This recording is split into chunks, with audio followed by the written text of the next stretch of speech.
여러분 안녕하십니까? 김정한 기자의 통일 압수다. 자, 오늘 3시즌 시즌 3 9번째 시간입니다.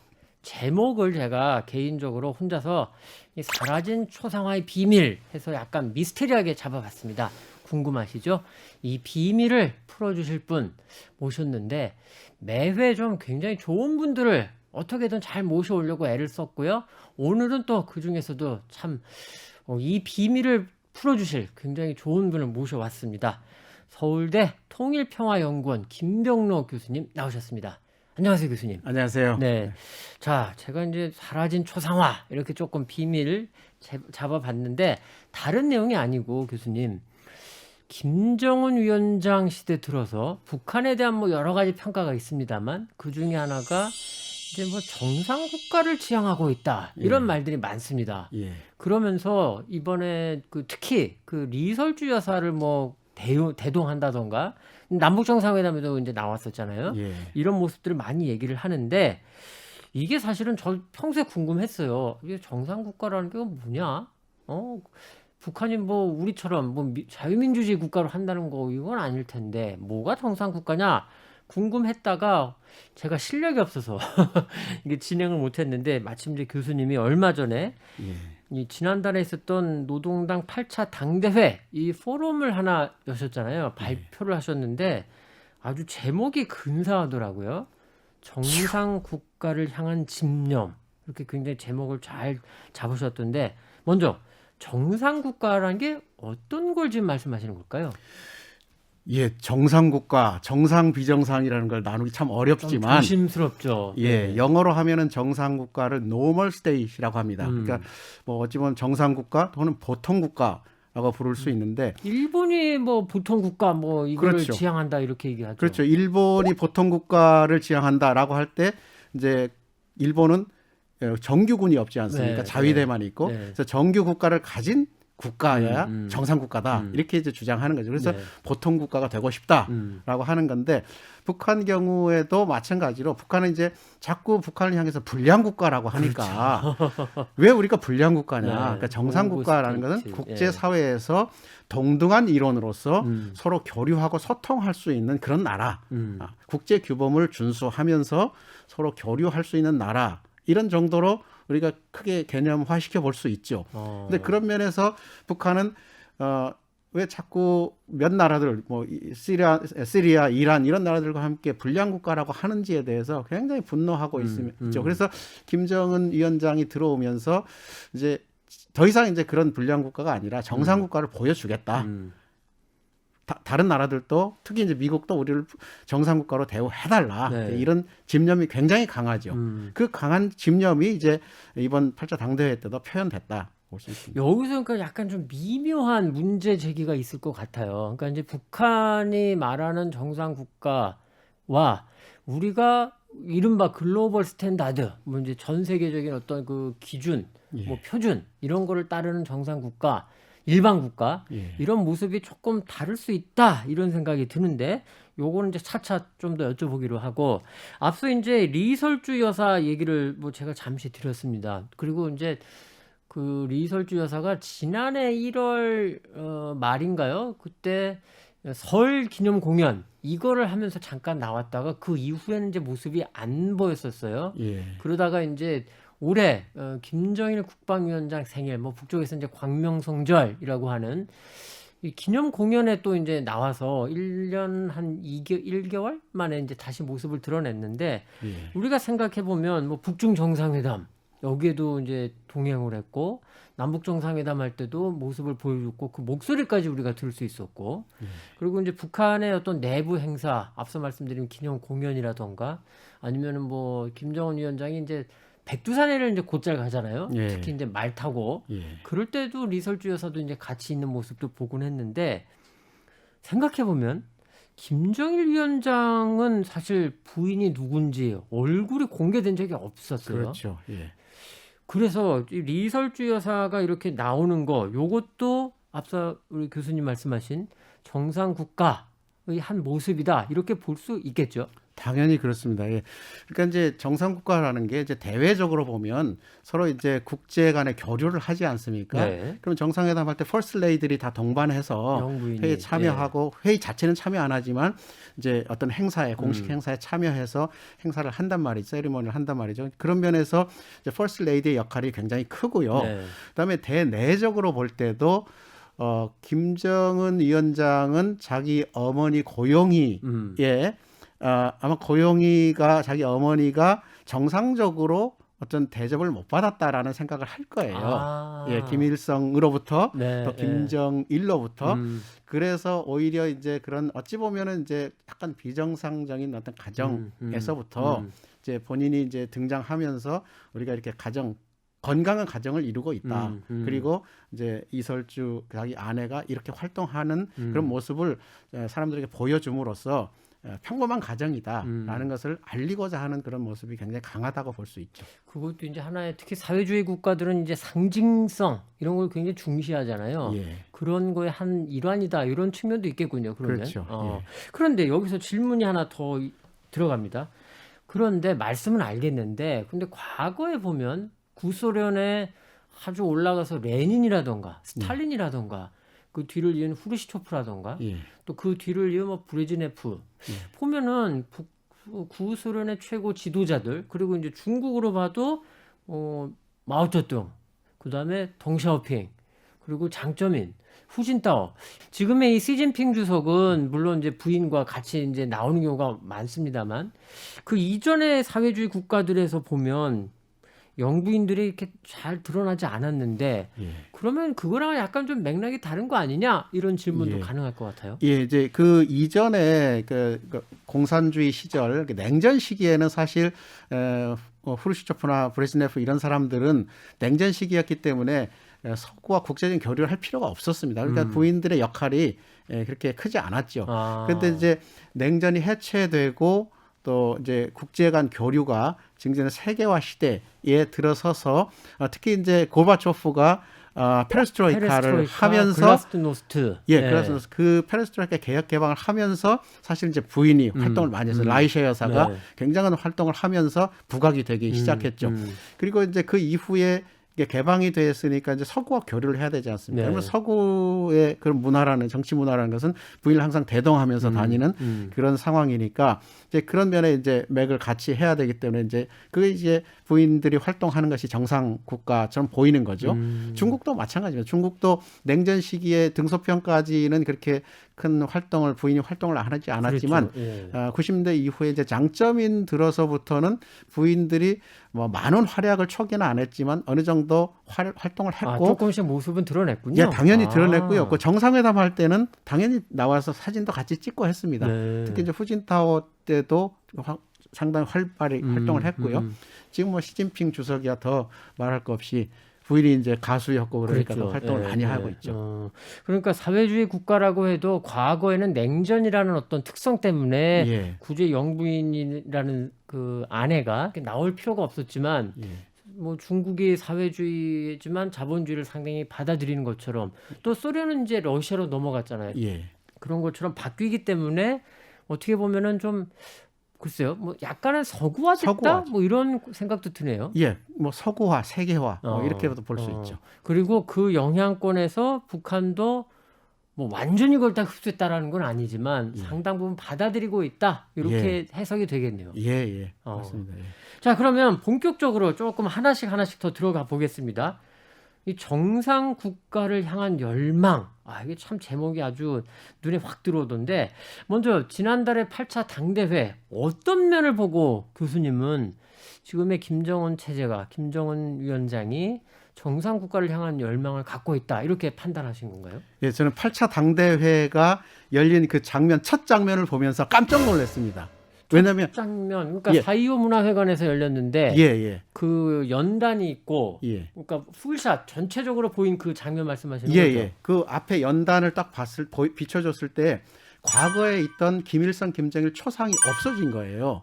6차 당대회, 7차 당대회 때 북한에서는 사실 아시다시피 초상화라는 것은 김일성, 김정일 초상화라는 것은 대단한 신적인 의미를 가지고 있습니다. 집에 불이 나도 초상화만은 꼭 갖고 나와라 이런다고 하는데 그렇죠. 예, 그 목숨을 근데 바쳐 당대회장에서 초상화가 없다. 예, 정면에 김일성, 김정일 초상이 없다는 것은 이거는 대단한 변화. 저는 어찌 보면 이게 대변혁의 시작이 아닌가 이렇게 생각할 정도로 상당한 큰 변화고요. 이런 결정을 했다는 것은 북한 안에서 굉장히 위험한 행동입니다. 그렇죠. 그거는 뭐 김정은 위원장이 직접 지시를 했거나 아니면은 굉장히 가까운 누군가, 뭐 김여정이라던가 예. 누군가가 고도의 정무적 판단을 해서 건의를 했을 때 김정은 위원장이 받아들였거나 예. 이래야만 가능한 거잖아요. 예, 예.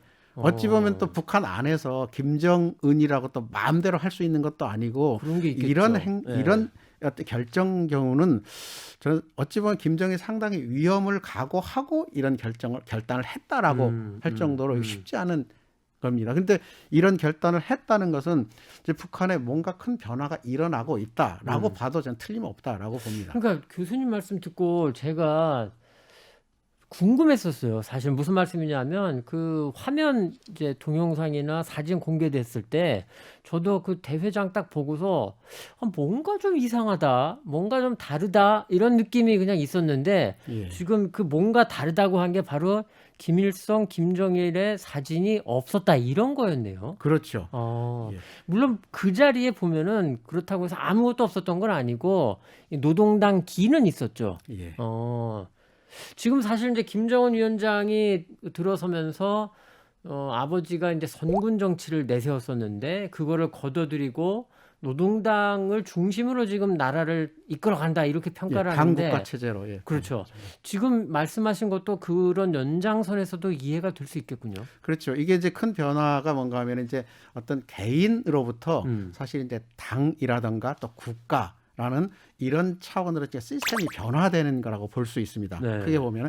그래서 이걸 좀 이론적으로 좀 재미없는 이론이긴 합니다만은 네. 이론적으로 보면 이제 국민국가의 국민국가의 진행 과정에서 초기에는 단순히 이제 지도자 개인이 통치를 하게 되고 카리스마에 의해서 통치를 하게 되지만 시간이 지나면 이제 전체 이 국가라는 것은 이 정부 지도자와 국민들의 결합이죠. 그래서 국민국가라고 보통 하죠. 네이션 스테이트. 네. 이런 변화 과정에서 이제 국민들, 주민들의 역할이 굉장히 커지게 되고 그러다 보면은 그 지도자보다는 이제 당이라는 그 조직의 상징이라든가 아니면 국가라는 걸 더 강조하게 되죠. 그런 변화들이 일어나는데 이게 이제 북한의 큰 흐름 속에서 변화인 거죠. 북한이 국가제일주의라는 것을 강조하는 것도 네. 지금 그런 맥락이라고 할 수 있고요. 그래서 앞으로 김일성, 김정일 내부적으로 정치 논리에서 그렇게 강조할 수밖에 없는 어떤 관성이 지금 있긴 하지만 이걸 점차적으로 당이라는 시스템 그리고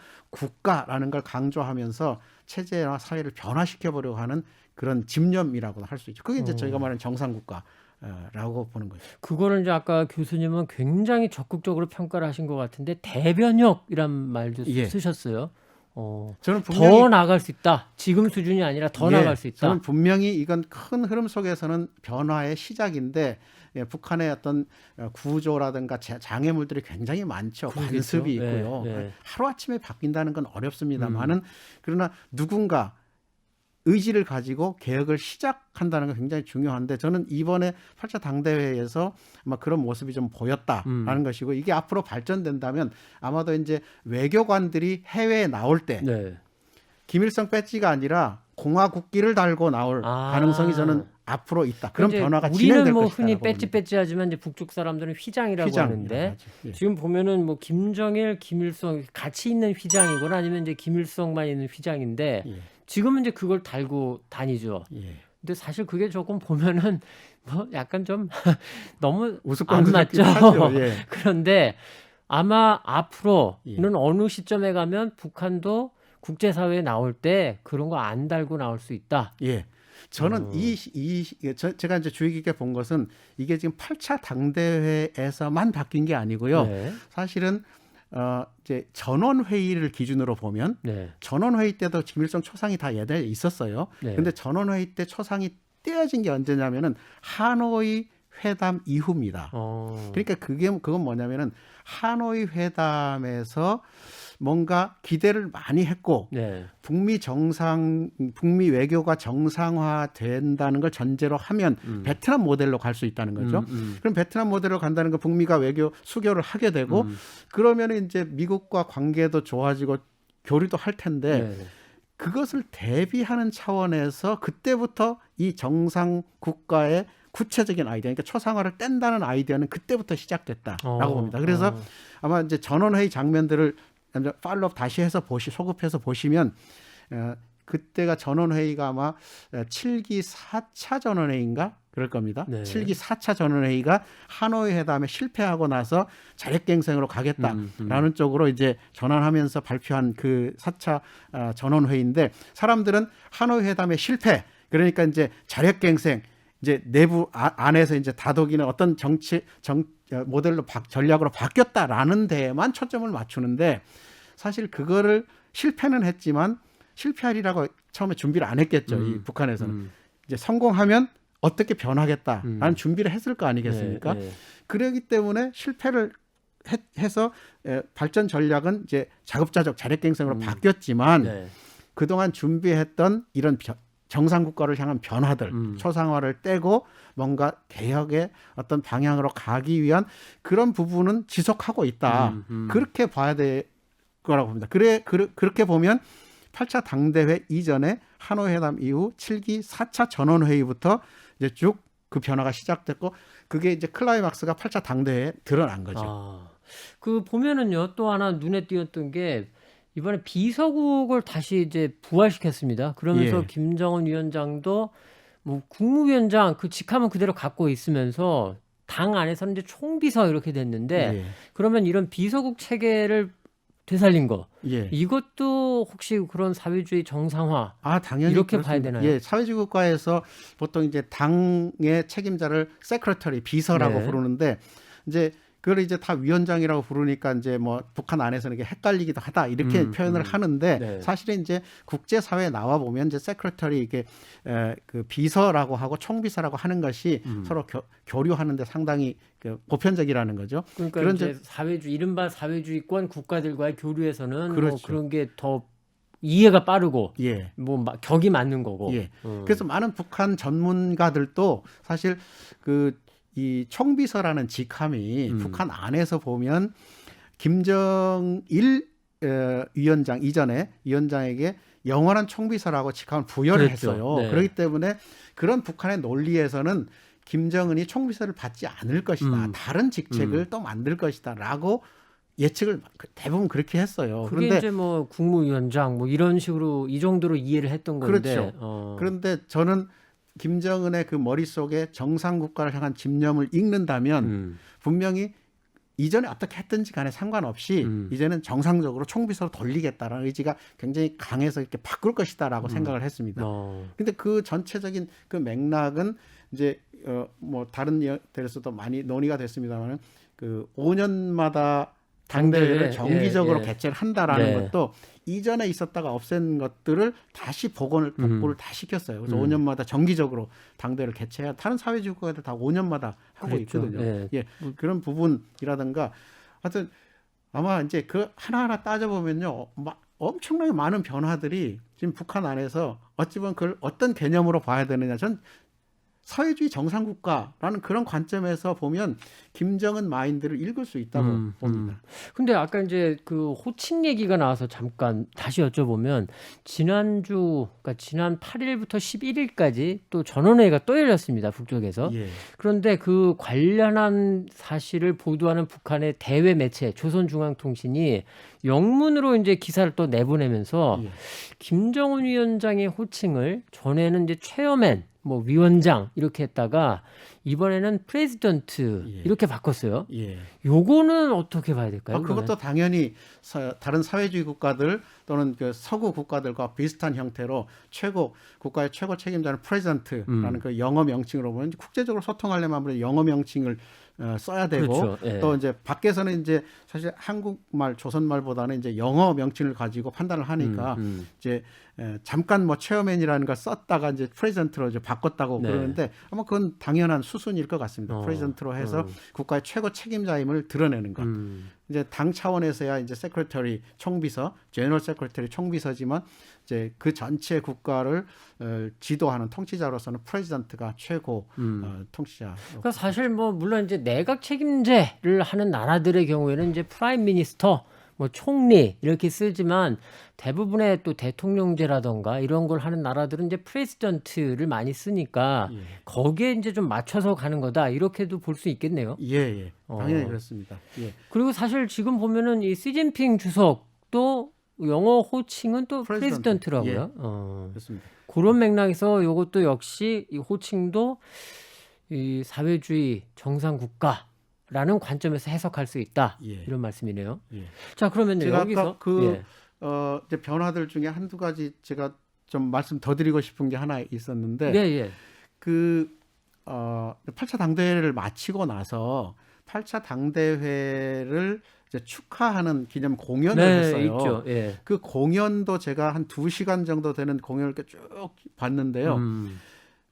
놀랍게도 김정일, 김일성, 김정은의 사진이 한 번도 등장하지 않았습니다. 아, 공연에서 예. 아. 8차 당대회를 축하하는 네. 공연에서 등장하지 않았어요. 이것도 기존의 어떤 관행에 비하면 많은 변화고요. 뭐 엊그제 이제 설 명절 때 다시 한번 또 공연을 네, 하고 있었죠. 그랬죠. 그때는 예. 또 국내 어떤 오디언스들을 위한 거니까 거기에는 또 잠깐 하긴 했더라고요. 그런데 8차 당대회 끝나고 그걸 8차 당대회를 기념하는 예술 공연에서는 과거에 정말 지난 그러니까 5년 전에 7차 당대회 끝나고 공연했을 때는 김정은 위원장이 맨 마지막에 피날레 장식하는 그 예술 공연에서 40초간 계속 등장한 그런 적도 있어요. 그래서 막 기립박수를 하면서 그렇게 했었는데 아마 그게 상당히 김정은으로서는 불편했던 것 같아요. 그래서 이제 그 다음에 이제 이번 8차 당대회 끝나고 나서는 그 장면이 한번 등장하지 않고 이건 강기를 이게 중심으로 교수님의 해석입니다만 제가 그거를 받아들이기로는 이런 것 같습니다. 우리가 이제 북한 하면은 떠오르는 것 중에 하나가 개인 우상화 예. 이런 거를 많이 생각하잖아요. 예. 김일성과 김정일을.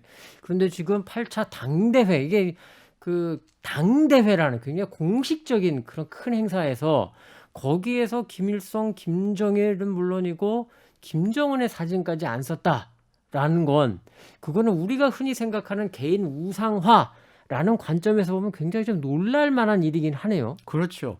그거는 이제 아마도 이제 지금 뭐 아시다시피 이제 미국과의 관계가 어느 정도 단절돼 있는 상태에서 이제 북한이 사회주의 국제연대라는 걸 기치를 내걸고 네. 지금 이제 중국, 베트남, kü바 뭐 이런 나라들 사회주의 국가로 교류를 하겠다고 베네수엘라 하죠.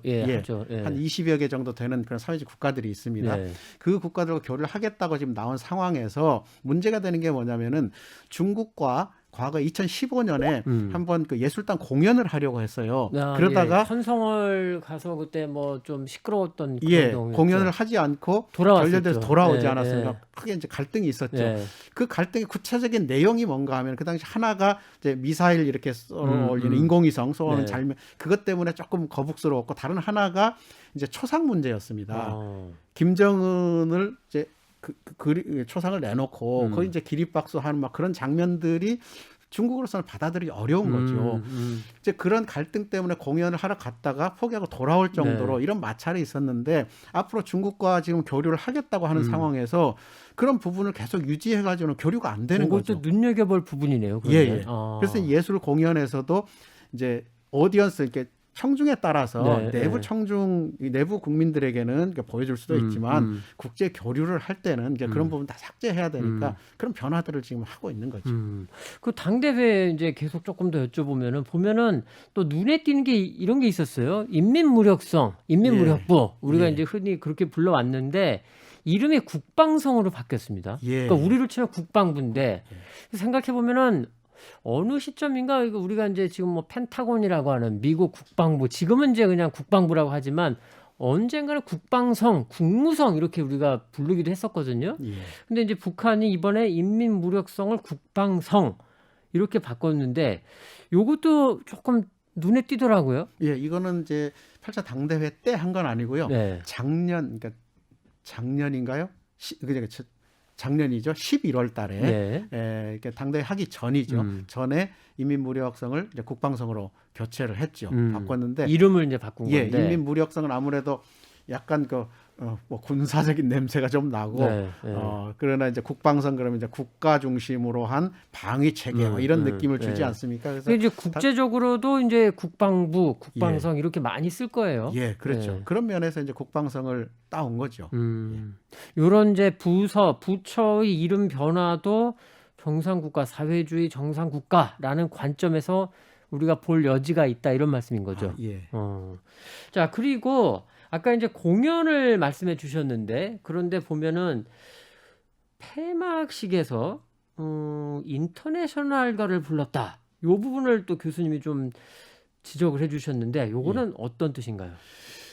예, 이것도 역시 이제 김정은이 아마 그 베트남에 가서 생각을 한 건지 어디서 이렇게 착안했는지는 모르겠는데 현송월하고 그다음에 그 국가공훈 합창 지휘자 장용식이라고 있어요. 네. 그 공연에 광명성자 설명절 공연에 네. 보니까 그 김정은 위원장이 이제 앞에서 막 이렇게 그 예술 공연단을 이렇게 보고 있다가 네.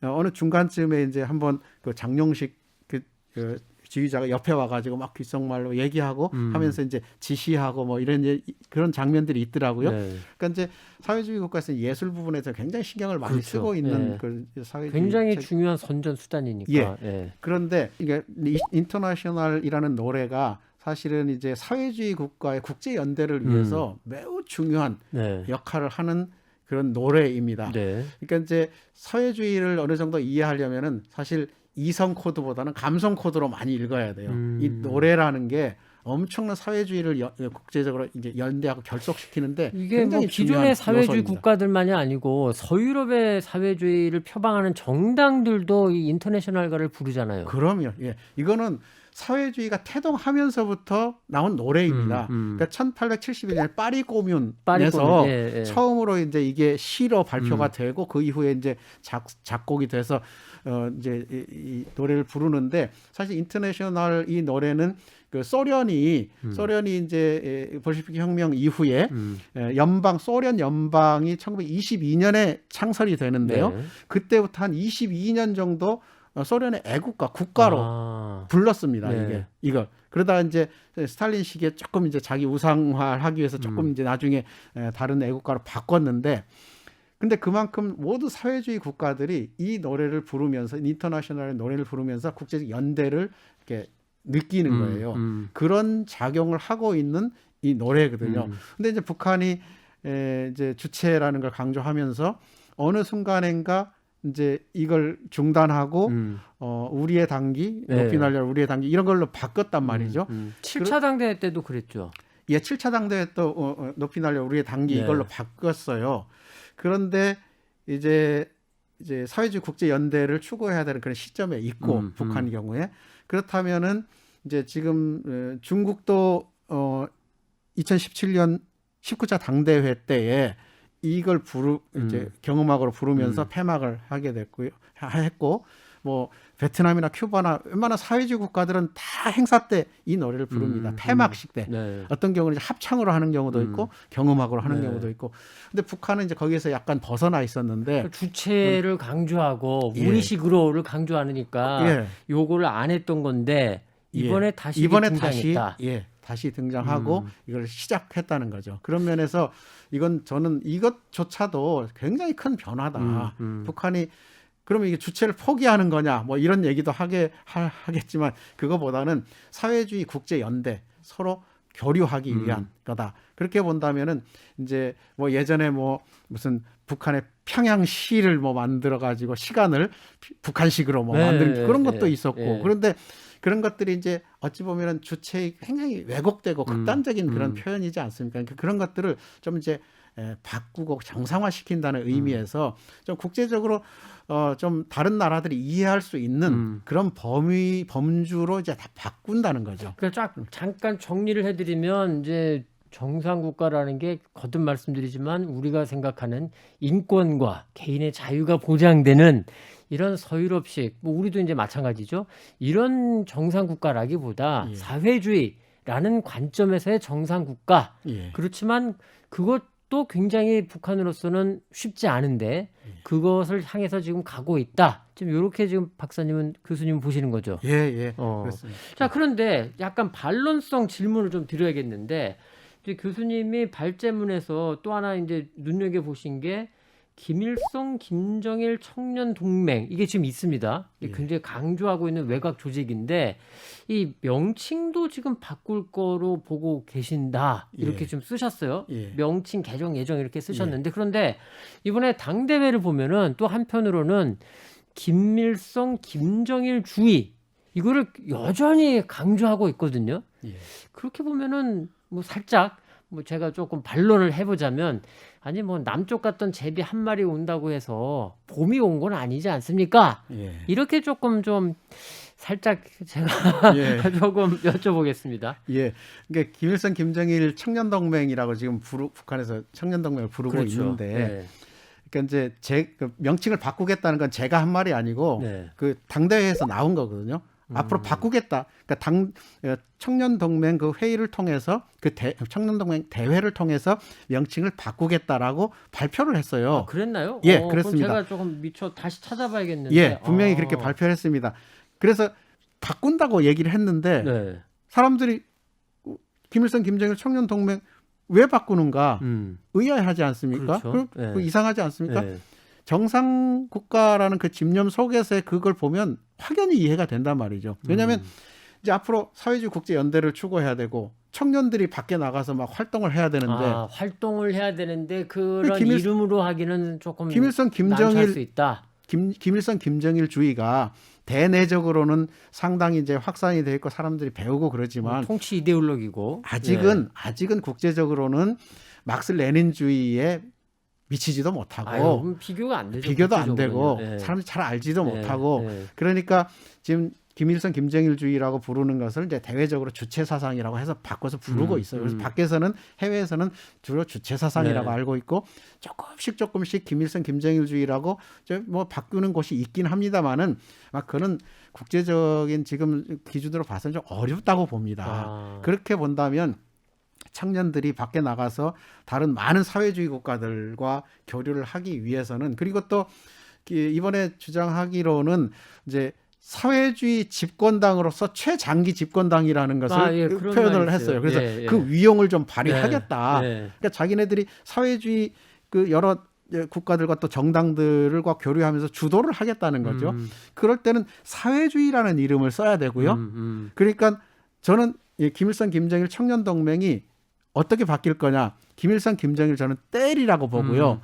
사회주의라는 걸 넣을 겁니다. 그래서 조선 사회주의 청년동맹 아마 그렇게 뭐 예를 들자면 그렇게 평범한 이름으로 가면 영어로 하면 이제 코리아고 소셜리스트 뭐 그다음에 유스 리그 청년동맹 이렇게 가면 다른 나라에서도 코리아에서 온 이해가 청년들의 그러면 교류하는데 얼마나 좋습니까? 그런 부분에서 명칭을 개정하겠다고 했으니 제가 그렇게 생각을 해보는 거죠. 그러니까 교수님 말씀은 뭐 제비 한 마리 왔다고 해서 봄이 온 거다라는 건 아니지만 지금 뭔가 바뀌고 있다 이런 이제 말씀인 거네요. 예.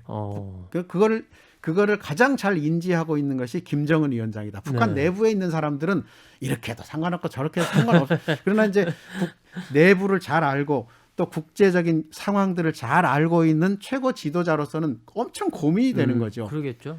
그래서 이것을 적절한 수준에서 내부에다가는 이제 김일성, 김정일주의라는 걸 계속 강조할 수밖에 없고 그러나 저는 이것도 서서히 조금씩 바뀌리라고 봅니다. 그러니까 어떻게 이것을 이제 주체 사상에서 김정일주의로 계속 한쪽으로 가고 있는 북한의 흐름들을 다시 되돌려서 주체 사상이나 보편적인 언어로 바꿀 것인가라는 것이 이제 최고 지도자로서의 고민이라고 봅니다. 아주 굉장히 재미있고 눈여겨볼 지점을 지금 말씀을 해주셨는데 여기서 잠깐 호칭 문제 잠깐 다시 좀 여쭤보고 가겠습니다. 김정은 위원장 뭐 지금 이 시간에도 계속 그런 식으로 많이 부르고 있는데 사실 또 총비서이기도 하거든요.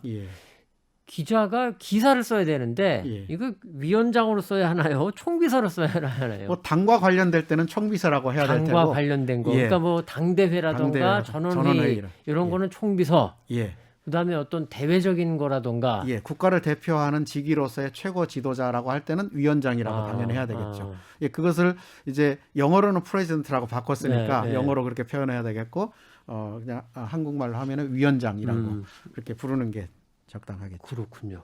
저도 요걸 조금 분리해서 당과 관련한 얘기를 할 때는 총비서로 좀 해보겠습니다.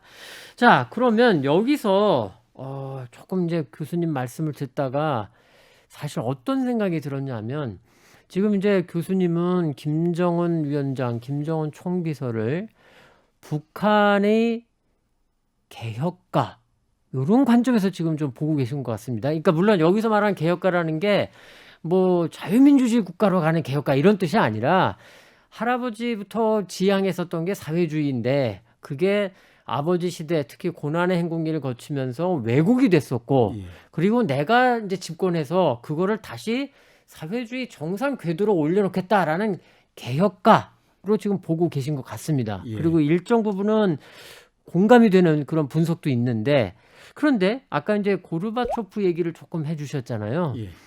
언뜻 조금 겹친다는 느낌이 드는 게 고르바초프가 소련이 지금 망해가는 그런 시점에서 최후의 소련의 역사에서 보자면 마지막으로 이제 정상 국가로 돌리기 위한 개혁을 시도했다가 결국은 뭐 쿠데타를 얻어맞고 이제 본인은 실각하고 이제 러시아로 넘어간 건데 김정은 위원장이 이번에 또 이게 있습니다. 전원회의에서 보면은요. 특수기관 이른바 뭐 사회안정성이니 뭐 그 군이라던가 노동당도 마찬가지고 이런 북한 내의 아주 기득권 세력 권력 집단 이런 특수기관들의 아주 직격탄을 날렸습니다.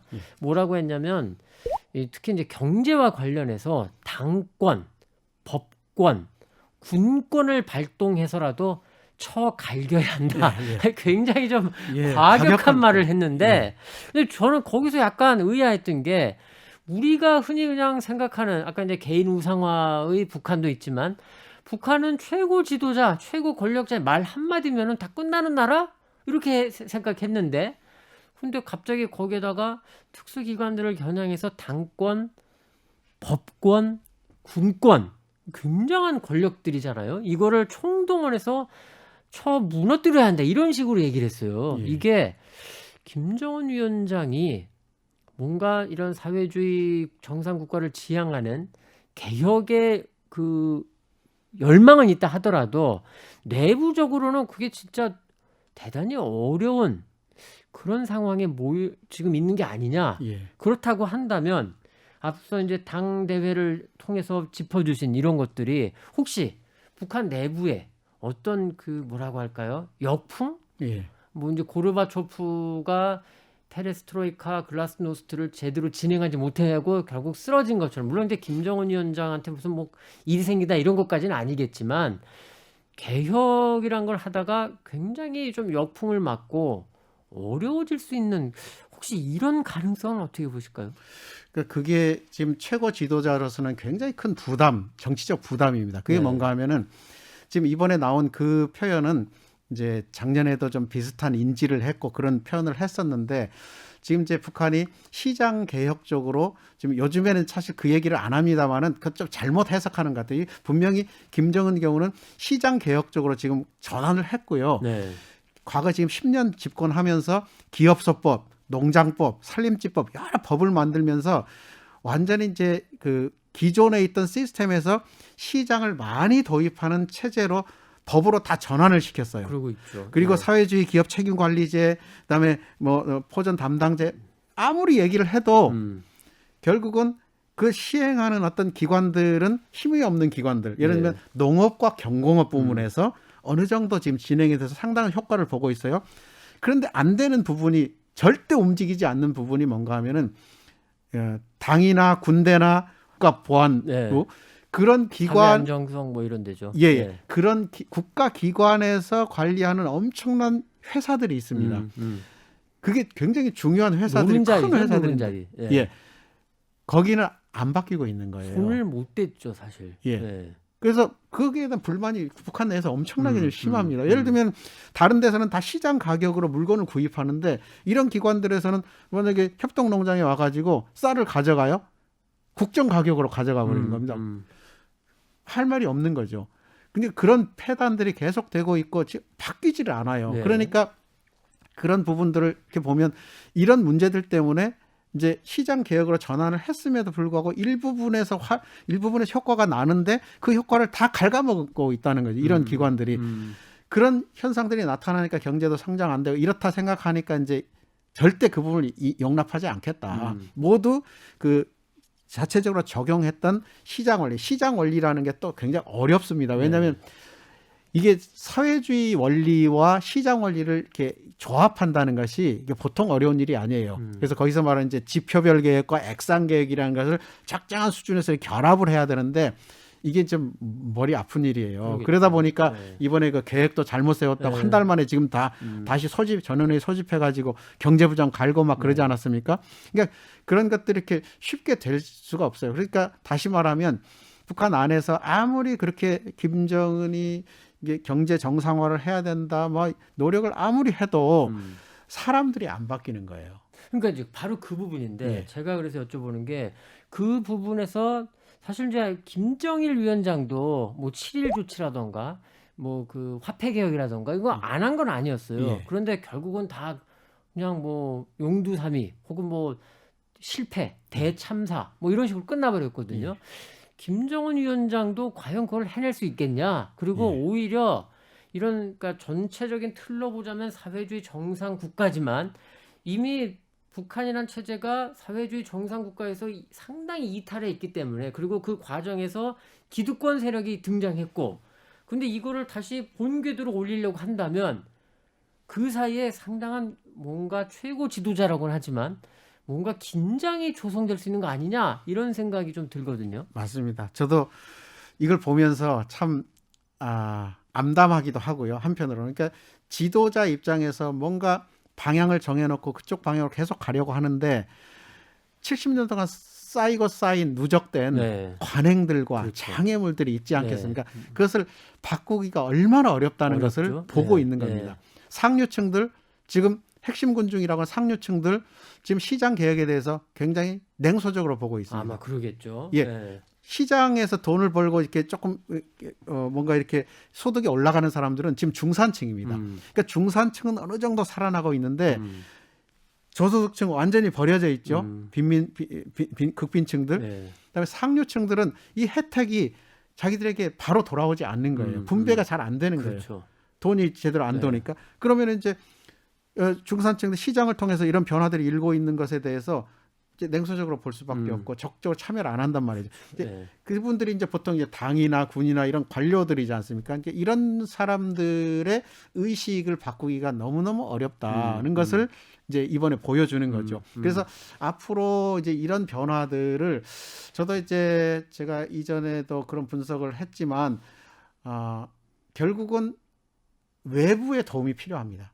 내부적으로 이것들을 김정은 위원장의 혼자의 힘으로 아니면 주변의 그 좀 참모들의 도움을 받아서 이런 사회 구조를 완전히 변화시키고 개혁한다는 것은 너무너무 어렵다. 그러니까 이제 바로 그 부분인데 자 그러면 북한이 김정은이라는 젊은 개혁적인 지도자를 통해서 사회주의 정상 국가로 간다라고 하는 게 남북 관계는 어떤 의미가 있을까요? 남북 관계도 지난번에도 자주 표현됐지만 남북 관계 정상화, 또 외교 관계 정상화, 뭐 이런 정상화라는 걸로 표현을 하지 않습니까? 네. 그 이제 북한이 말하는 본질적인 문제 좀 다뤄야 된다. 그래야 지금은 뭐 남북 관계가 개선이 되거나 있지만 이제 너무 주변적인 그런 아젠다들만 네, 가지고 논의하고 있다. 그러니까 본질적 정상적인 궤도에 오르려면 조금 더 하드한 이슈, 중요한 이슈들을 더 다뤄야 된다. 결국 이제 뭐 라는 면에서 군사 뭐 이런 그렇죠. 쪽인데 주로 이제 군사 문제를 다뤄야 된다라고 이렇게 주장을 하는데 그 북한도 다 알고 있죠. 그것이 한국이 주도적으로 할 수 없다는 걸 알고 있죠. 네. 그럼에도 불구하고 미국과 북한 간의 얽혀진 군사적인 문제들을 다룸에 있어서 한국이 좀 적극적인 역할을 해달라라는 주문이겠죠. 그게 이제 정상화라는 걸로 표현이 되고 있는 거죠.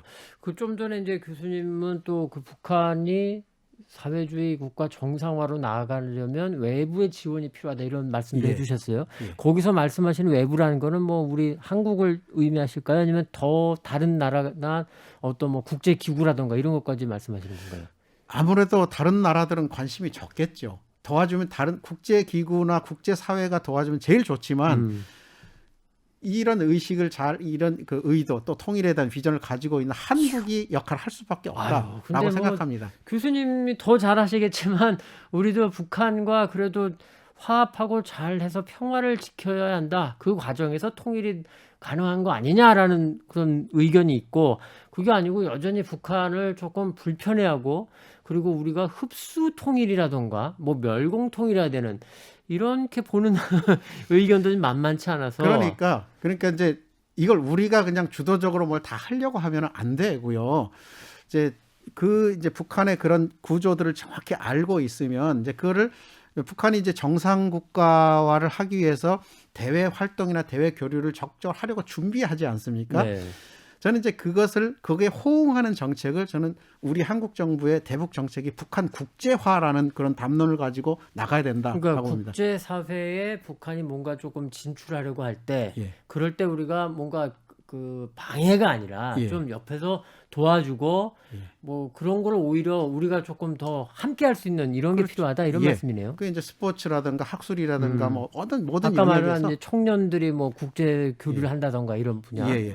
그런 분야를 적극적으로 진출하려고 하는 의지가 굉장히 강합니다. 열망도 있고요. 학자들도 보면 뭐 지금 아마 노동신문 같은 데 보면 지난번에 한 2주 전인가도 그런 얘기 나와요. 자기들이 이제 국제학술회의 뭐 편집위원으로 몇 명 참여하고 있고 국제학회에 몇 명이 가 있고 막 이런 얘기까지 하면서 이제 국제화되고 있고 세계적으로 지금 이제 북한의 위상이 올라가고 있다 이런 얘기를 하는 상황이니까 우리는 잘 모르고 체감하지 못하지만 예. 북한은 좀 그런 부분들이 이미 보인다 이런 말씀이네요. 예, 그런 부분에서 우리가 학자로서는 학회에서 북한 사람들 좀 이게 같이 포함시켜서 학회를 운영하자. 그렇게도 할 수 있고 여러 영역에서 북한이 국제적으로 진출하려고 하는 그런 속에서 좀 적극적으로 한국이 지원하는 그런 방향으로 나가고 또 더 적극적으로는 사실 북한 안에 있는 그 인적 자원들이 있습니다. 네. 관료들도 있고 네. 학자들도 이런 사람들이 해외에 나와서 견문을 넓힐 수 있는 그걸로 이제 지식 협력 사업이라고 하는데요. 그런 기회를 많이 가질 수 있도록 우리가 지원을 하는데 우리가 너무 생색을 내다 보면은 그렇죠. 북한이 또 아유, 거북스러우니까 또 자존심이 얼마나 센데요. 그러니까 네. 그것을 국제 사회의 어떤 네트워크 속에서 우리 간접적으로 도와주는 겁니다. 말씀은 알겠는데 그런 게 가능할까 이런 생각도 살짝 들고 충분히 근데 가능합니다. 여기서 제가 조금 과감한 질문 하나 드려볼게요. 북한 노동당이 특히 사회주의 정당으로서의 면모를 정말 일신한다면 이게 예를 드는 겁니다. 그렇다면 뭐 구소련, 그러니까 러시아나 뭐 중국만이 아니라 지금 아까 잠깐 말씀드렸던 유럽, 서유럽에 보면은 사회주의 정당들이 있거든요. 예. 뭐 독일도 뭐 3인당이 있고 하는 것처럼 뭐 저 영국도 노동당이 있지 않습니까? 유럽의 사회주의 정당들과의 교류 이런 것도 가능할까요? 아니 그걸 북한이 지금 꿈꾸고 있다니까요. 예, 정상국가 사회주의 국제연대라는 게 그리고 우리는 그거를 조금 측면에서 도와줄 필요가 있다. 예. 그러니까 북한이 지금 집권당인 중국, 베트남, 큐바 이런 나라만이 아니라 네. 이제 소수 정당으로 있지만 사회주의 국가와 교류를 하면서 최장 집권 사회당으로서의 굉장히 그게 눈에 띄는 표현이었어요. 자기 위용을 발휘해서 리더십을 발휘하겠다는 거예요. 그러면 유럽에 있는 많은 국가들 또 과거의 그 사회주의 국가들, 동유럽 국가들 이런 국가들의 사회주의 정당이 있으니 그런 사회주의 정당으로 교류를 하면서 사회주의의 그 국제 연대를 추구하는데 북한이 중심에 서겠다. 굉장히 야심차지요. 근데 이제 핵 문제라는 게 여전히 발목을 잡고 있어서 그게 이제 어떻게 진행이 될까 참 궁금증은 근데 있습니다만. 국제사회는 지금 이제 전체적인 구도가 어떻게 형성되어 있는가 하면은 한번 보십시오. 북한이 어떤 뭐 인권 결의를 한다든가 그러면은 국제 지금 현재 상황이 지형이 어떻게 형성되어 있는가 하면은 자유민주주의 체계를 따르는 그런 세력이 110개가 있습니다. 사회주의 국가 중국 러시아 해서 북한 그쪽 그 그룹이 20개 나라들이 있습니다.